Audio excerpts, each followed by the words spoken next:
He said she was just a friend. He repeated this so many times that she began to doubt her own intuition. But all it took was one slip-up, a single photo on her phone, for the truth to open up like a wound that was impossible to ignore. What seemed like a common betrayal turned into a disappearance full of secrets, threatening notes, mysterious recordings, and a final revelation that changes everything. What was he hiding? Who was the woman behind the romance? And what happened to him after he disappeared? This story is inspired by real cases. Get ready for a tense, emotional, and surprising narrative from beginning to end. There are things we feel before we understand, like a chill without wind, a silence that screams louder than any argument. I knew something was wrong, but I forced myself to believe his words. She's just a friend, love. You're imagining things. And I, made of too much love and fear of losing, accepted. I accepted because I loved him. I accepted because he was the man I had built everything with. But, inside, I was already falling apart. Everything started to change discreetly. His schedule started to slip, first by 15 minutes, then by a whole hour.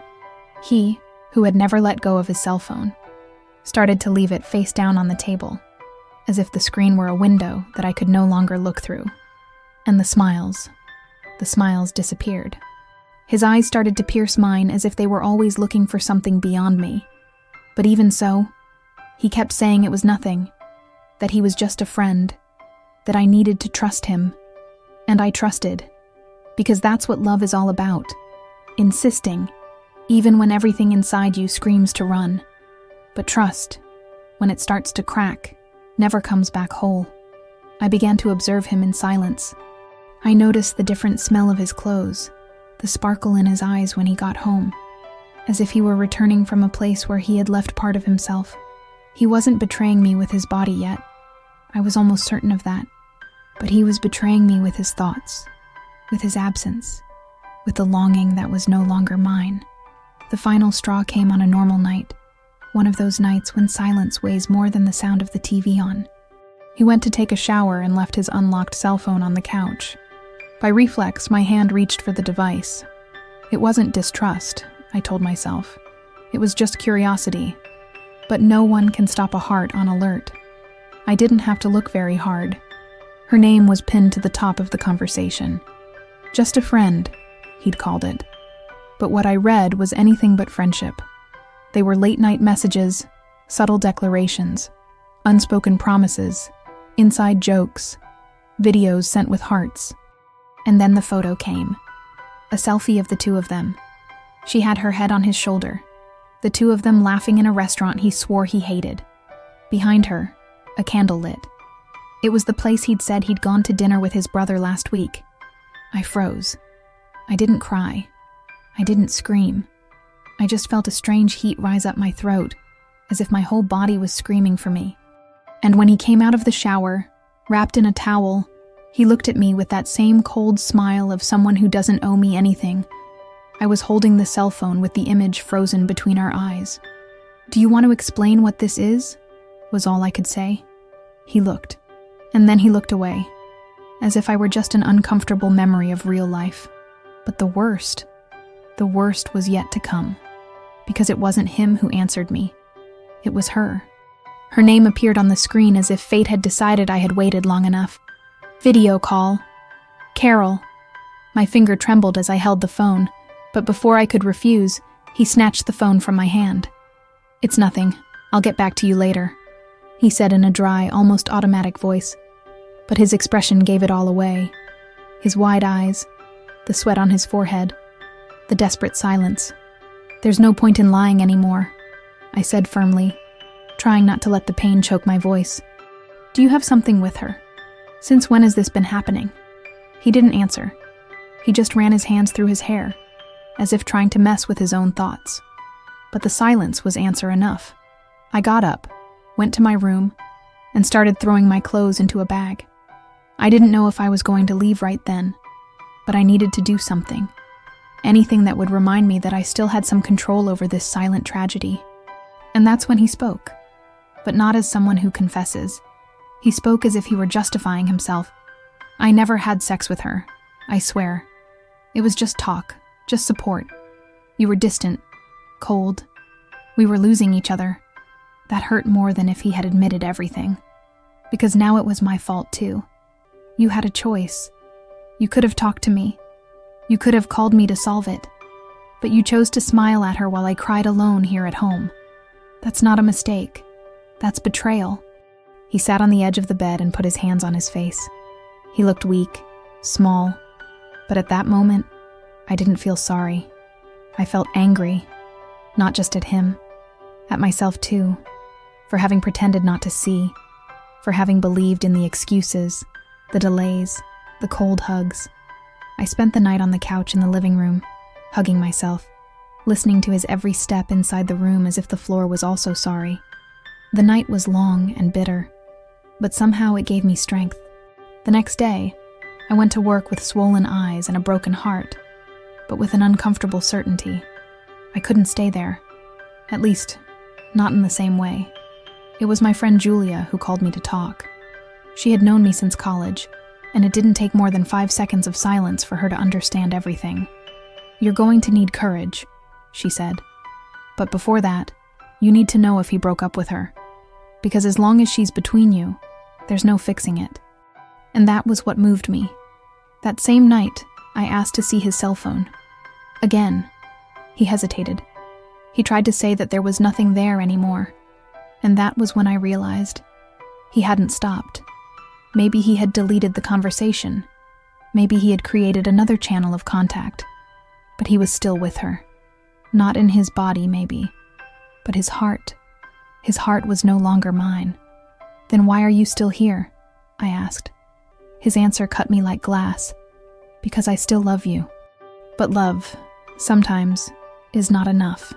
It was at that moment that I decided to walk away. Not as a threat, not as drama, but as someone who chooses herself for the first time after years of choosing herself last. I took my bag and went to Julia's house. There, on the improvised mattress in the guest room, I began to write a letter. Not to him, to myself. A farewell letter, a manifesto of rebirth, but fate still had one more pain in store for me, because 2 days later, he disappeared. The message came at 9:40 in the morning, while I was still holding my coffee mug, as if its warmth could offset the chill inside me. It was from his sister. "Do you know where Lucas is? He hasn't been home since yesterday." My heart sank. My first reaction was anger. How come he disappeared? How come no one knew? He had never been irresponsible with his family. He always warned, always responded. My second reaction was fear. What if something had really happened? Julia looked at me from across the table, saying nothing. She just reached out and touched my hand. "You don't have to deal with this alone," she said. But part of me still felt responsible. Even though it was absurd, I felt guilty for leaving. As if by walking away, I had pushed him into some dark place where no one else could reach him. I tried calling his number. It rang until it went to voicemail. I tried 3 more times. Nothing. I sent a message. I saw it. No answer. I checked his social media, offline. It was like he had disappeared off the map. I thought about going to his apartment, but something held me back. Some kind of instinct that I didn't know if it was self-preservation or fear of what I might find. Late that afternoon, I went to his mother's house. She greeted me with a desperate face, sunken eyes, and a trembling voice that reminded me of the worst moments of my own childhood. "You're the only person he really trusted. If he hasn't spoken to you, then something is very wrong." I stayed, even though I didn't know if it was true. I spent the night there, helping to look for clues. We reviewed street cameras, called mutual friends, looked for old messages, and then came the detail that no one had noticed. A bank transfer made by him 2 days earlier. The amount? 10,000 rays. The destination? An unknown name. That was when the fear turned into a knot. Julia, who had come to pick me up that morning, pulled me aside. "Do you think he ran off with her?" she asked cautiously. I didn't know, and that hurt more than any certainty, because if he had, that was the end of the story. But if not, It was just the beginning of a bigger tragedy. At the end of that day, I went to his apartment. The door was locked, but with the spare key that I still had on my keychain, and that, until that moment, I hadn't had the courage to throw away, I let myself in. Everything seemed in order, but there was something wrong in the air. The pictures were slightly crooked. The kitchen window was open, and on the table, a glass of wine that was still half empty. I called out to him, "Lucas?" No answer. I opened the closet. Most of his clothes were still there, but the black backpack he always used when he traveled was gone. I went back into the living room, and that's when I saw it. A crumpled piece of paper on the floor, half covered by the leg of the chair. I picked it up carefully. It was a sheet of paper torn from a notebook.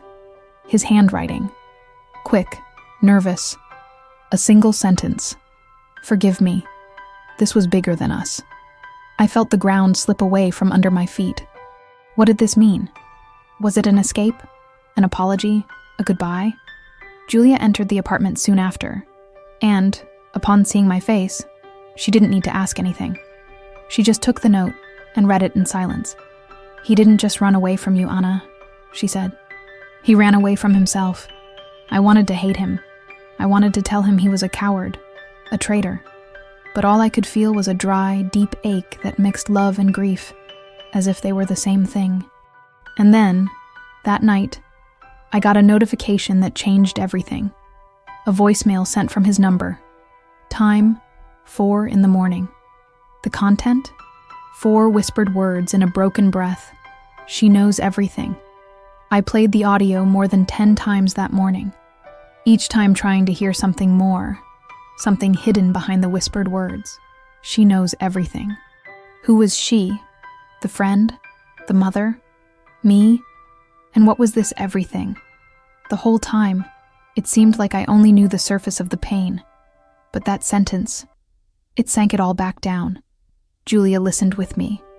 We tried to extract any clues from the muffled audio. The sound of the environment was strange, as if he were in a car, or maybe an echoey room. His breathing was rapid, almost panicked. But there was something in the background. A metallic noise, like a lock or chains rattling. I knew I needed answers, and I went looking for them. I returned to the apartment the next day, but this time I looked with different eyes. I rummaged through every drawer. At the back of the closet, among old papers and paid bills, I found a wooden box. It was small and locked. I used a hairpin, and after much insistence, I managed to force the lock. Inside was a pile of letters. Most of them had no addressee, all written by Lucas. And there, between the words, was the truth he never had the courage to say out loud. The letters were a diary, a silent outburst. He spoke of the feeling of being trapped in a relationship that he no longer knew how to sustain. He spoke about his friend, Carol, and how she started out as an emotional support and ended up becoming an escape. He spoke of guilt, of fear, and most of all, of a secret that he couldn't tell anyone. But one letter in particular chilled me to the bone. It said, "Carol is not who she says she is." I discovered things that left me devastated. I don't know if I can get out of this. She made me promise silence, but I can't take it anymore. My body was paralyzed. He wasn't just involved in a love affair. He was caught up in something deeper, dirtier, maybe a psychological game, maybe blackmail, maybe real danger. I remembered the transfer of 10,000 rials, the hurried message, the disappearance. And I remembered that no one had been able to contact Carol since that morning. She had simply disappeared. I went to her work, a small marketing agency downtown. The building was closed. A sign on the door read, "Change of address, no return date." I tried calling the number I'd found in the records. It was inactive. I returned home feeling like I had entered a maze. And then I received an unknown call. I answered on the second ring. On the other end of the line, a female voice. "You're Anna, right?" "Yes." "Who is speaking?" The voice hesitated. "My name is Leticia. I don't know you, but I was Lucas's girlfriend too. Many years ago." I felt my stomach tighten. "What? What do you mean by that? She took a deep breath. I need to show you something. Something that happened to him. That was never resolved. And maybe it's back now. The call dropped. And the pain came back with her. I waited for her to call back. 15 minutes. Then 30. Then a full hour. And nothing. I called the number. It rang twice and hung up. I texted. No answer. Leticia had appeared like a flash and disappeared like dust. But that was enough to open a new wound. If there was something he hid from the past, perhaps everything I experienced with him was just the tip of an iceberg that I never saw. Julia suggested we go to the police station and officially report the disappearance. Even with the uncertainty, time was passing and he still hadn't given any sign of life. I took everything. The audio, the note, the bank transfer, the letters. The police officer listened to everything patiently, but his look was like someone who had seen similar stories before, some with endings that no one wants to imagine. We will start the standard protocol, but if he left of his own free will and there was no crime, maybe he will return on his own, he said. But something in my soul screamed that it wasn't that simple. Over the next few days, I dove into everything I could find about Carol. I searched her name on every network, platform, public database. What I found didn't match what I knew. Her real name wasn't Carol. It was Camila Torres. She had moved to another city 3 times in the last 5 years, with records of old lawsuits for fraud and a protective order filed by another man in 2018. The reason? Psychological persecution. My entire body froze. Lucas was involved with a woman who already had a history of manipulation and emotional violence. And without knowing it, I was now part of it. I went after Leticia. The only clue I had was her phone number. So I paid for a search on a public data service and managed to find an old address linked to the number's CPF. It was far away, in a neighboring city, but I had to go. I arrived there late in the afternoon. A modest house, a low gate, dry plants in the garden. I knocked on the door with my heart in my throat. A lady answered. She said that Leticia had moved a few years ago, but still kept in touch sporadically. I asked. I begged. The woman was moved and gave me an alternative number. This time when I called, she answered. Why did you leave like that? I asked, almost breathless. Because I was scared, she replied. Scared of getting involved in this again. Scared of what might happen to you. You said you had something to show me. I'm ready. She hesitated. Then she said, Come tomorrow at 8. There's a cafe across from the old train station. Take what you found. The letters. The message.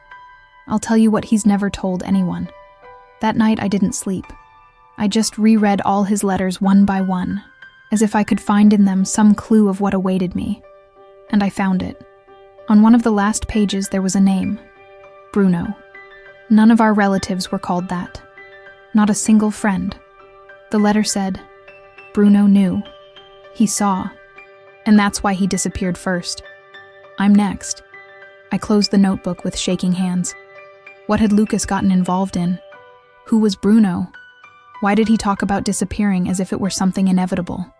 The next morning, I went to that cafe. I arrived before 8. The clock struck 8:15, 8:30, 8:50. No sign of Leticia. And then, at 9 o'clock sharp, a white envelope was slid under my desk. I turned around suddenly. No one behind. No one around. I opened the envelope with sweaty hands. Inside, a single sentence, printed in black letters. If you continue, he dies. Stop now. The sentence seemed to pulse on the paper, as if it had been written in blood instead of ink. If you continue, he'll die. Stop now. My throat felt tight. My heart was racing as if it wanted to burst out of my chest, run away, escape to any place where the truth wasn't surrounding me. But it was too late to back out. I folded the note, put it in my pocket, and left the cafe, trying not to look desperate. I called Julia immediately. She answered on the first try. Anna? What happened? Have you found Leticia yet? No, but I found this. I told her everything. She was silent. The kind of silence that only comes when fear invades even the outsider. "You need to go to the police now," she said. "This is more than just cheating, Anna. It's dangerous. And maybe not just with Lucas." I drove home, trying to keep my mind steady. But there was a feeling, a voice that kept echoing in my head. "You don't know the man you've slept with for almost 2 decades. What was behind all of this? What did he know that put him at risk? What was Carol, or rather, Camilla, hiding?" Before going to the police station, I decided to look for Bruno. That name in the letter wouldn't leave my mind. I searched through Lucas's old contacts. I found a Bruno Maya, the last active email contact for more than 5 years. With a little insistence and help from a fellow journalist of Julia's, I managed to get an address linked to the CPF. It was a small house, out of the way, in an old part of the city. I went there with my heart in my mouth. When I knocked on the door, a man opened it with a frightened face. His eyes were sunken, his hair was disheveled, and his skin was too pale for his age. "Are you Bruno?" I asked. He looked at me for a second too long before answering. "It depends on who's asking. I'm Anna. I was Lucas's wife. I found your name in a letter from him.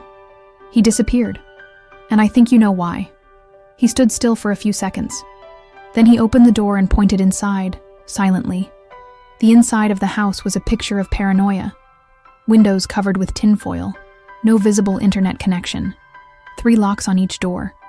"Lucas never told you everything, did he said, as he poured me a coffee that already tasted bitter before touching the cup. "The truth is that he got mixed up with the wrong person. But not out of love, out of fear." Bruno sat down and began to tell a story that sounded more like a script for a movie I would never choose to watch. Camilla, or Carol, was an engaging, intelligent, and dangerous woman. According to him, she had been close to several men over the last few years, all of whom followed the same pattern: isolated, vulnerable, emotionally unstable. But there was something else, something that Bruno could only say after taking a deep sip from his coffee cup. They were being blackmailed, not just emotionally. There were videos, documents, things that, if leaked, would destroy their lives. And some were paid to keep quiet. Others disappeared. "Do you think Lucas is dead?" I asked, my voice breaking. Bruno shook his head slowly. "If she still needs him, no. But if she thinks he's a risk..." I stayed there for over an hour, listening to more details of a dark web that Lucas never had the courage to reveal to me. When I left, I was no longer the same. I was no longer just the betrayed woman trying to understand the end of a marriage. I was part of something much bigger, something dirty, something dangerous. When I returned home, I found the door ajar. I froze. I took a deep breath. I walked in slowly. "Julia?" I called, just out of instinct. No one answered. The apartment was completely ransacked. Drawers were open, papers were thrown on the floor, cupboards had been broken into. I ran to the drawer where Lucas's letters were kept. Empty. But on top of the bed, neatly folded, was a piece of blue cloth, the same fabric as the shirt Lucas was wearing the day he disappeared. And pinned to the cloth, with a pin, a new note, written by hand, in the same shaky handwriting as the first. "Final warning. Either you stop, or the next body will be his." The note seemed to weigh more than the world itself. I read it over and over, trying to figure out if it was real, or if my mind was starting to collapse from everything I had learned. But the smell of that fabric, the touch, it was his. Lucas was still alive, or at least he had been, recently. Fear turned into a strange fire inside me, a mixture of fury, despair, and a courage that was born from the instinct of someone who could no longer bear to lose. I grabbed everything that was left, scanned copies of the letters, the audio, the note, her real name, Bruno's address, everything. And I went to the police station. This time they really listened to me. I showed everything to the investigator in charge. When he read the second note, he turned pale. He called the police intelligence department and ordered them to trace the paper, collect prints, and investigate the origin of the fabric. It was no longer just a case of a missing person. It was a real threat, potential kidnapping, possible blackmail ring. In the midst of all this, I had to face the biggest question of all. Who was Lucas really? Because as much as I loved him, as much as our story had started with promises and kisses in the rain, there were parts of him that I had never touched. That night, I went back to his mother's house. She was more dejected than ever. His father, who had always been distant, showed up, serious, cold, as if this was all just an inconvenience. But something in his eyes caught my attention, an uneasiness that didn't match the toughness he was trying to maintain. When we were alone, he called me aside. "Do you still have those letters from him?" "They took it, but I kept copies." He took a deep breath. "You need to know something. Lucas, he had serious problems when he was young. Before he met you, he was hospitalized. Almost no one knows. He had panic attacks, extreme anxiety. He even tried to hurt himself." I remained silent. This had never been mentioned in almost 20 years of living together. Never. But he got better. When he met you, he got a lot better. You were good for him. But after that woman showed up, he started having nightmares again. He called me a week before he disappeared. He said he was afraid of being taken, that they were watching him, that she knew too much. I thought it was an outburst. But now I don't know anymore. I left in shock. That morning, I couldn't sleep. I lay in bed and stared at the dark ceiling, feeling that something much bigger than a simple betrayal had taken over my life. At 3:20 in the morning, the phone rang. Private number. I answered with a choked voice. On the other end, heavy breathing. "Lucas?" Silence. "Please, if it's you, say something." More silence. Then finally, a sentence, almost unrecognizable, as if the lips had been sewn shut in fear. "She is here. The line is down." I ran to the police station. I showed them the call log. They managed to track down the last tower that received the signal, an abandoned warehouse in the city's industrial area, where an old textile factory used to operate. The operation was set up in minutes. Vehicles, helicopters, drones. But when they got there, the place was empty. Nothing. No sign of him. No trace of Camilla. Just a chair in the center of the room, stained with dried blood. A piece of rope on the floor, and stuck to the wall, with duct tape. A photograph.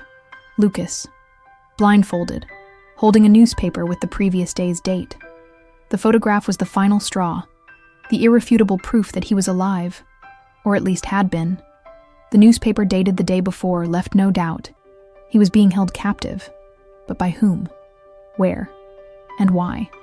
The authorities stepped up their investigation. I was interviewed again. They ran searches on Camilla Torres's name in 3 states. Nothing. No recent records. No trace in the bank. It was as if she had vanished into thin air. But I knew. Women like her don't disappear. They transform. They change their names. They change their faces.